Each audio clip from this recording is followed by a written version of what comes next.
Olá, tudo bem? Bem-vindo ao canal Viver de Renda. Se inscreva no canal, deixe seu like, compartilhe com os amigos. Nos acompanhe no Instagram, Viver de Renda Canal também.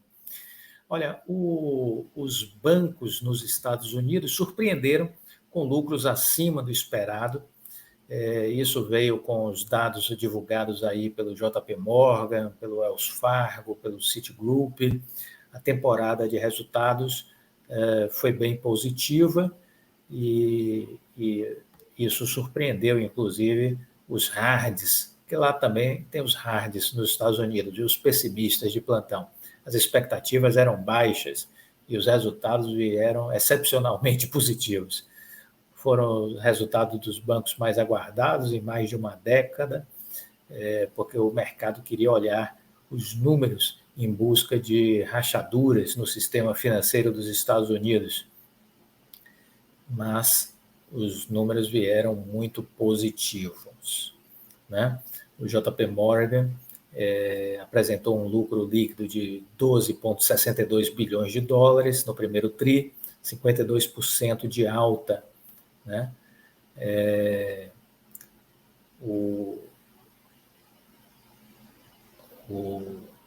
Havia dúvidas, né? Por conta aí dos problemas depois da quebra do Silicon Valley Bank.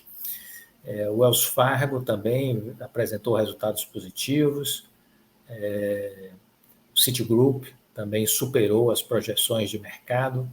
O lucro líquido do banco cresceu 7% no primeiro TRI, chegando a 4,6 bilhões de dólares,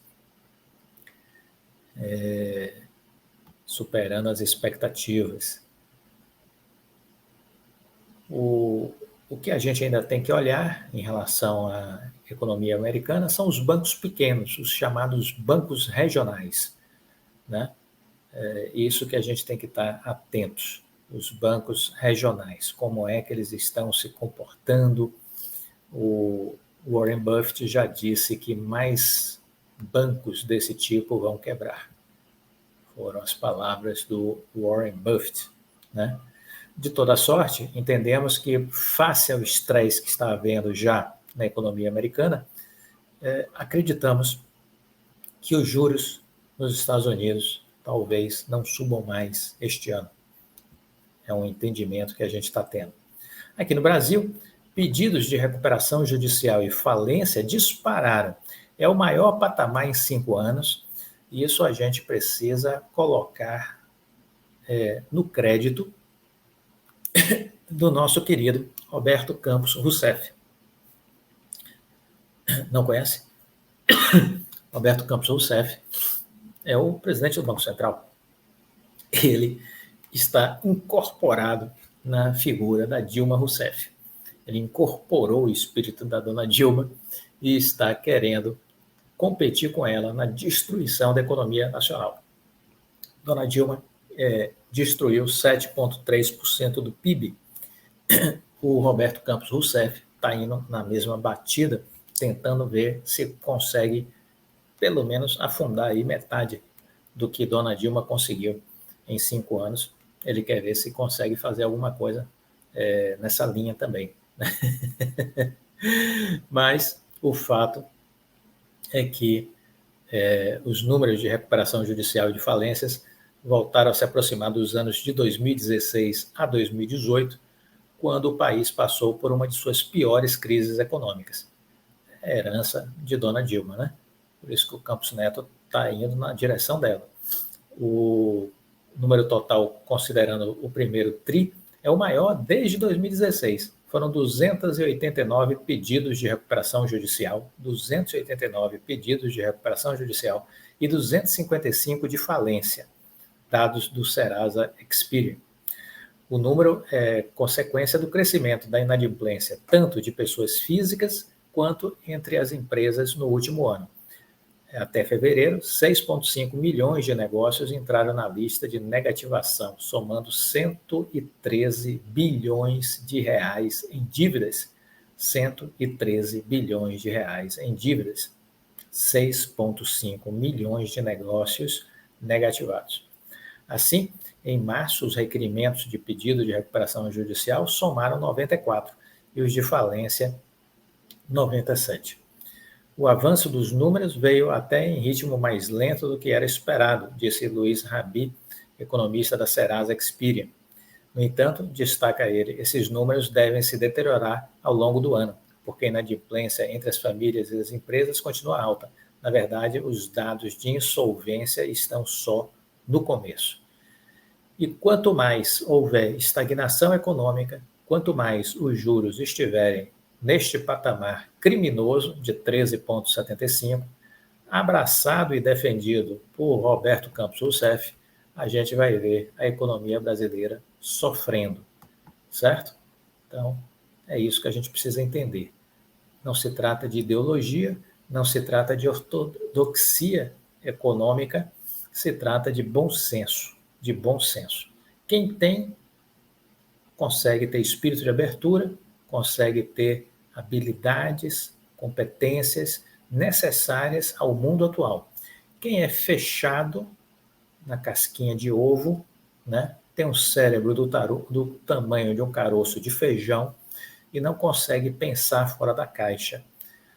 Cercado por puxa-sacos, geralmente essas pessoas são normalmente arrogantes, prepotentes, vaidosas, e aí se cercam de pessoas que só reafirmam o que elas acreditam.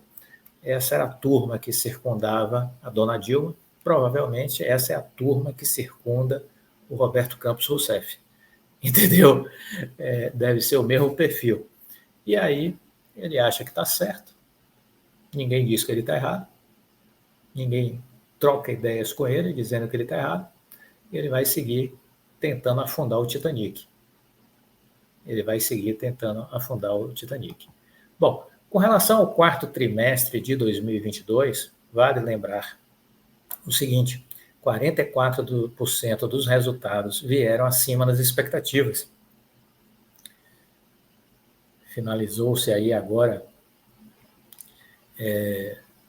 a entrega praticamente foi finalizada, né, dos resultados do quarto trimestre, e pelo que se viu até aqui, ainda tem aí algumas empresas por fechar a divulgação dos resultados, mas pelo que se pôde apurar até aqui, 44% das empresas tiveram um resultado acima das expectativas. 44% das empresas tiveram resultado acima das expectativas. Isso é bom, isso mostra resiliência, né? E isso demonstra uma possibilidade aí de sofrer mais, vamos dizer assim, conseguir, por enquanto, pelo menos, superar esses tempos difíceis. Falando em tempos difíceis, as empresas do varejo, um dos setores mais massacrados pela alta da Selic, elas juntas perderam o equivalente a um PIB do Uruguai em 2 anos na Bolsa de Valores. Né? Juros altos, inflação, renda estagnada, esfriaram as vendas, secaram os canais de crédito, né, inadimplência, endividamento, e aí as empresas do varejo tiveram queda das suas ações na Bolsa, em valor de mercado, elas perderam aí 340 bilhões de reais. 340 bilhões de reais foi a desvalorização das empresas de varejo nos últimos 2 anos. Isso equivale ao PIB do Uruguai. Isso equivale ao PIB do Uruguai, certo? Quando isso vai melhorar? Quando a gente tiver aí a Selic caindo. O consumo das famílias responde por 60% do PIB, e o varejo é uma fatia importante nesta equação. O comércio impacta diretamente a produção da indústria e a taxa de desemprego do país. Tradicionalmente, o setor é a porta de entrada do jovem para o mercado de trabalho e emprega cerca de 20% dos trabalhadores formais da economia brasileira. Isso sem falar nos desdobramentos que provoca na arrecadação, especialmente do ICMS. Fábio Bentes, da Confederação Nacional do Comércio de Bens, Serviços e Turismo, calculou o valor de mercado de 20 varejistas com papéis na Bolsa. Juntas, ao final de 2020, elas valiam 528 bilhões de reais, mas em dezembro do ano passado estavam valendo juntas 188 bilhões de reais. Uma perda, portanto, de quase 2/3 do seu valor de mercado nesses 2 anos. É um cenário desolador do comércio no pós-pandemia, disse o economista, comparando o desempenho recente do varejo com o que houve no passado, entre 2004 e 2014, quando o comércio viveu um ciclo de ouro, quando o volume de vendas crescia em média 7% ao ano. Mas no período seguinte, de 2015 até o final do ano passado, o que se viu foi uma estagnação. As vendas recuaram em média 0,1% ao ano. A deterioração das condições de consumo, como inflação e endividamento em alta, renda e emprego estagnados e, sobretudo, juro na casa de 13,75%, na avaliação de Bentes, isso tudo explica o derretimento do valor dos papéis das varejistas na Bolsa. E aí tivemos ainda mais esse ano o agravamento da situação por conta da crise das Americanas, que foi uma triste surpresa, né?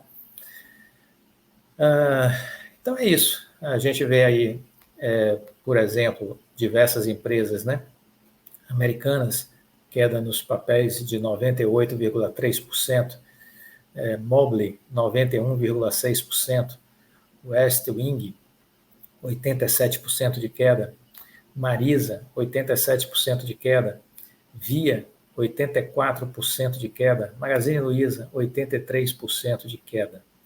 Então, tá aí alguns números que mostram o que é que está acontecendo no setor, né? O cenário econômico atual não é favorável a mudanças significativas no curto prazo, e aí a gente vai precisar ver uma mudança de cenário para que os ventos comecem a soprar e beneficiar o setor, certo? Então é isso que a gente precisa entender. Bom, esse fim de semana a gente deu ênfase a esses documentos que a gente falou, o laudo técnico, né, o estudo da LIX, o laudo técnico que os advogados apresentaram à Justiça, ao Ministério Público. Falamos do trabalho do Instituto Empresa em abrir processos contra a Oi no Ministério Público, na CVM, e destacamos aqui a importância dos acionistas se mobilizarem, né, porque só os minoritários poderão defender os minoritários, né? Então, se não houver essa busca dos minoritários em se fortalecer, não espere que ninguém faça isso por você, certo? Então, procure iniciativas que estão acontecendo, que estão aí articulando investidores, e procure o Instituto Empresa, que é quem está já oficialmente com processos sendo movidos contra a Oi, né? Processos preliminares, mas que poderão evoluir conforme se apurar atitudes dolosas, atitudes ilícitas, né? Se isso for comprovado, aí sim o Instituto Empresa deverá tomar outras medidas, certo? Então, esteja atento a tudo isso e participe, né, dos movimentos e das ações, das iniciativas que estão acontecendo. Seguimos acompanhando, seguimos estudando, seguimos compartilhando conhecimentos na expectativa de que vocês possam aprender com tudo isso e, obviamente, amadurecer enquanto investidores. Gostou do vídeo? Deixe o seu like, compartilhe com os amigos. Fiquem com Deus. Até a próxima.